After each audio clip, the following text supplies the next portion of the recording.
And to round it off, we are going to be talking about WWE Monday Night Raw. While we're talking about Monday Night Raw, well, we're going to be talking about the worst viewed or worst reviewed episodes of Monday Night Raw. I basically found a list. I'm not gonna lie and say I compiled it, but yeah, the results may shock you. The worst rated Raws. Basically, everything that happened this year. Oh, what? I won't go that far. I won't go that. People actually tolerate it, but then again, you're stuck indoors, so you got nothing else no better to choice but do. watch it. But you're still not watching it. See that? You're stuck indoors, but you're still not watching it. See? Yeah, true. But yeah, the lowest, all these apparently the worst episodes are mainly based in 2018. Okay. What was happening? That was the okay. year. That was basically, if you think about it, that was Ambrose's last year. Oh, so basically WrestleMania would have been General Manager Corbin days. Possibly.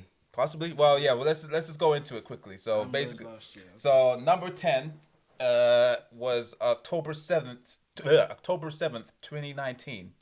That one drew 1.65 of viewers.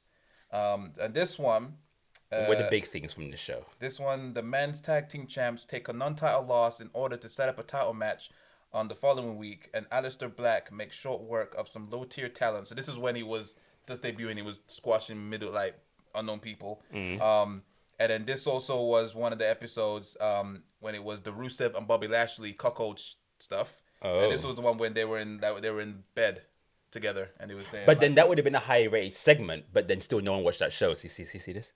no, technically, anyway, yeah. And then this was also when they were promoting Lacey Evans and Natalia, but Lacey Evans was watching everything. Oh. And this also aired after the disastrous main event of Hell in a Cell. Oh, Yeah. so no one watched it because of him. So bad Who taste were in the their tag mouth. team that put the titles on the line, or what did you say? Who were the tag team champions? The men's tag. It doesn't actually say who the tag team champions were. That would have been the Viking Raiders, I think. Well, no. If it's Hell in a Cell at 2019, at that point, wouldn't it have been? No, actually, no. 2019, no. I was gonna say Street Profits, but no, that was like this year, wasn't it? So I don't know, but yeah, this was safe to assume that this was also the first time that AEW chants were made was chanted in the arena. Yeah, So they that kept the muting it fans out. are bored. So was that that must have been the time where Sammy did the chair thing with Corey Graves? Because that's when the AEW chant started, no? That's No, when no, before then, or maybe shortly after. Because he literally said you could ask. Yeah, you could have anything about AEW, yeah, but I don't. Then? It may have been around that time, yeah, but these were obviously. What happened same. to that segment, by the way? Nothing. Did they ever do it again? No. Hell no. Vince was pissed when he said about AEW. Even though Vince said like you can say about anything you want, and he did that, and then yeah, Vince is completely quiet because they were looking to do that as a weekly thing, and they didn't because he said AEW. Fucking backwards. Anyway, number 9 was the January 7th, 2019 episode. And this one was the first live Raw Of the new year. of the new year. The Revival lost the tag team championships to they lost like chumps, but Seth Rollins and Dean Ambrose had the Falls Count Anywhere match, and Sasha Banks established herself as Ronda Rousey's opponent for the Royal Rumble pay-per-view. Ah, yes. Most notable was Hulk Hogan was returning to Raw for the first time in 4 years to eulogize late backstage announcing legend Mean Gene Okerlund, which is like running into a racist uncle at a family funeral. Oh, God, yeah. But even that isn't enough to keep viewers away. After 2 holiday episodes, it's likely viewers will be made habit of skipping Raw. In the episode's defense, its ratings were better than the 2 weeks of Raws that preceded it. But yeah. Oh, wow. So this is the one that it was worse. So the 2 weeks got better. Yeah, apparently Same. so. Yeah. You said did you say the Revival lost? Yeah, they lost it like chumps. we don't know to who. Yeah, it doesn't say who they lost it to. Who would they have lost it to? So think of I going thought into the... Usos, but because I know they were feuding, but I can't remember if the titles was involved. Yeah. Like, without Uzi hot stuff. It may have been. Oh. No, hold on. Let me put this in and then see what they say. Let me just quickly brief that. Revival. Who did they lose the titles to? Didn't they lose it to some randomers? Wasn't it like Ziggler and Rude? No. They would have lost it to a face team. Bobby Roode and Chad Gable. That's who they lost it to. Yes. Oh wow! Yeah. They were a team, innit? Yeah. They were. Yeah, they were. I don't even remember that. Oh. Wow. Yeah, they were. Okay. No wonder why like that wasn't a thing. Next up was the September 24th episode, 2018. The penultimate episode of summer 2018. Oh shit. both the Shield 6-man tag match and a competitive tag title match between Dolph Ziggler and Drew McIntyre and the Revival. It's tough to imagine an episode like that and to be rated so low, but at the time WWE was building to the 3 major October events simultaneously, which was obviously Super Showdown, Evolution, and Crown Jewel. And thus, a lot of the storytelling got jumbled in the process. It probably didn't help that this episode had also had the Bella Twins wrestling at all, and yet another entry in the tag team feud. This person doesn't like the Bella Twins, huh? and another entry in the tag team feud between the Ascension and the team of Chad Gable and Bobby Roode. Ascension. Yeah. Oh my god, I remember them too. Wow. Okay. Yep. Cool. Number I 7. think before you, maybe we should say what, because you're saying these figures like 1.6, all of that. What's a good number that they should be aiming for? 2.0 at the least. Yeah. Okay. So that's 2 million people watching. Yeah, basically. Which is basically what SmackDown's doing now, but Raw is not. Okay. Yeah. Yeah. So, Raw shit. Number 7 was the October 1st, 2018 episode, which drew 1.6 million viewers. This one was the full 2018 episodes. Not even the main event promo between Triple H and The Undertaker, bolstered by Shawn Michaels and Kane, seemed to help keep viewers interested in this episode. Super Showdown. This was the episode where Kevin Owens and Elias was in the ring and they did the major diss. Yeah. This was the episode. Making fun of the Supersonics moving to Oklahoma City and drawing some of the longest, loudest boos ever heard in modern WWE. Right, I remember that. Yes, the big. Yeah. The big I boos. just remember that bit. Yeah, I don't remember the that was So Are you a Raw viewer or which one? Is that, Which show are you? is that the episode where? Sorry. do you watch Raw or? I prefer SmackDown personally. Cool. So you're Ross then. Yeah. Well, but I'm more like an NXT guy. So. Oh, of course, yeah. Okay. Yeah. Was that the Raw where? Because you mentioned Triple H, Undertaker. Yes. Triple H in the ring with Shawn, and they're basically talking about. This was meant to be. I think this was meant to be the before the Yeah. bad tag match. I remember they said Shawn Michaels had a little dig for Kane. But was it before the tag match, or was it before Triple H Undertaker? Do you remember Triple H Undertaker was that showdown, which was where they got to the tag match because Crown Jewel was coming just after. Oh, it could have been that. Yeah. That match wasn't actually that bad. Yeah, that was Do alright. you know, still to this day, I haven't actually watched Super Showdown to its entirety. That one, You not should the watch not. it for 2 reasons. One, Buddy Murphy. Yes. Yeah, have a good match. And even though it wasn't part of the main feud because that whole pay-per-view was like a side B pay-per-view, Samoa Joe and AJ had a match on that card, I think. Yeah, they did. And it was my favorite part was just the rampway was so long and AJ just coming down and like staring down Samoa Joe because their rivalry was tense at that time. So go back and watch it, but I digress. Number 6 was December 3rd, 2018 episode, which drew 1.6 million viewers, 1.61.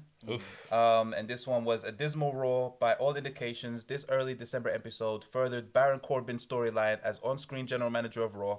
A period best known for there being way too much Baron Corbin on television, which is true.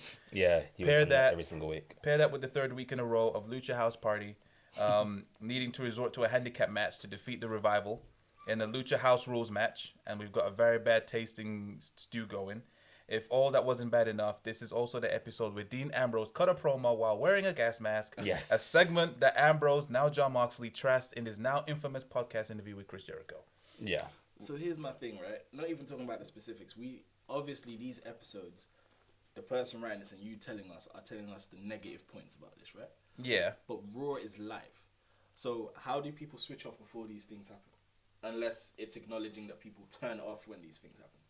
Well, no, because Raw does that thing where they do the hourly breakdown, and then they'll do that thing where in the certain segments, in the certain segments and whatnot, and then they combine that with the amount of views that you make online, which is why, like I'm saying, so even though we trashed the Lana, Rusev, Bobby Lashley storyline and whatnot, they were the highest rated on TV and the highest rated online. So they were bank, essentially. But then things like this on TV, it's like, so let's say on that particular Raw, people tuned in at the beginning, got bored, tuned away, came back for a particular moment and whatnot, tuned out, and then that gets factored in.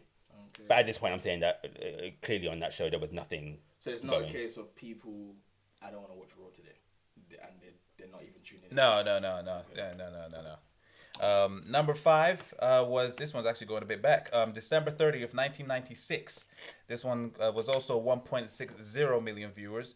And this one, at this point in wrestling history, Monday Night Raw was taking a ratings beating by Monday Night Nitro, which was December 30th. 2-hour Nitro was coming off Starrcade. So it's possible viewers were just more invested in that show than Raw's 1-hour offering of a confrontation between Bret Hart and Shawn Michaels, a main event between Goldust and Jerry Lawler for some reason. A main event, you know. And even a spirited Stone Cold Steve Austin beatdown. At this point, the WWF was about a year away from the official beginning of the Attitude Era, so nobody's excited about that stuff yet. Okay. Imagine if there was a main event like that in 2020. Jerry Lawler And Goldust. Goldust. Jesus Christ. Number 4, December 10th, 2018. This one drew 1.5 million viewers. This one was a rough month for Raw. Baron Corbin's saturation was an all-time high, and the series was hitting record low ratings, as you might be able to tell just by scrolling through this list. Notably, this is the episode where Seth Rollins cut a promo about how Raw has been lately, which sounds like a CM Punk pipe bomb moment, but it really is just the writers of the show admitting that they're doing a real bad job. And given nonsense like the Authors of Pain losing the tag team titles because Bobby Roode pinned Drake Maverick, they didn't seem interested in doing a good job. Also, this is a lead-in episode to the TLC pay-per-view where the main event is just a TLC match. Well, obviously. Well, I don't know what you meant by that. What year was that? This was 2018. So wasn't that the year of Asuka, Becky Lynch, and Charlotte? Yeah. Oh yeah, and she won the, was it? Oh no. I'm talking about the tag match. Yeah, you're probably right. Maybe he's saying that, but was that the only gimmick match? They didn't do a chairs match and a ladders match. I think they did on that pay-per-view. It's just the women took the women. I think at that point maybe the women weren't pegged as the main event. So at that maybe at the time of when they're doing that, it seemed like the main event was just going to be a random TLC match between whoever. But then the women actually were the main event. You mean? Because I know it was all leading to WrestleMania and what happened when Becky won the SmackDown. And 2018 was the Becky Lynch show at this point. Yeah. I'm just gonna scroll through past the last two, the 2, 3, and 2. So the number 3 was December 23rd, 1996. So again, which drew Monday Night Wars. Monday Night Wars. That was 1.5 million as well. And the number 2 was December 31st, 2018, which drew 1.3 million viewers. And the main event was Ronda Rousey and Natalya taking on Nia Jax and Tamina. That was the main event. But was that because it led from their match though? So Natalya and Ronda Rousey had a match, and then it bled into that tag team match. Maybe something like that. But that was also the one that was a taped show. I think I remember watching that. Probably they usually do taped ones for Christmas and New Year's anyway. And then funny enough, the number 1 was December 24th, 2018, Christmas Eve, which drew 1.2 million. Which kind of makes sense because so this was obviously on Christmas Eve. This one was the big difference in this episode has the additional tradition of a Miracle on 34th Street fight. They always do that. A hardcore match where all the weapons are replaced by seasonal items, and this one ended with Leo Rush getting covered in eggnog. Dead. But then who was he? Who was it? Bobby Lashley and thing, I'm assuming. I'm not sure. Yeah, it was just absolutely ridiculous. Yeah, but low-rated Raws. Yeah, and all in 2018. Can you imagine? I know, right? Bad year. But yeah, that is the lowest rated episodes. But yeah, and on that note, guys, we are wrapping up. And yeah, that's first of all, thank you very much for coming on the episode, Matt. Yeah, definitely. You're always welcome here wherever you wanna come back, vent on and stuff. Yeah, but yeah, of course, thank you, Matt. Thank you, Mr. Rhymes. Thank you, Big Man Rides. And yeah, this has been the episode of Take It to the Table, guys. Until next time, yeah. Peace. Hey.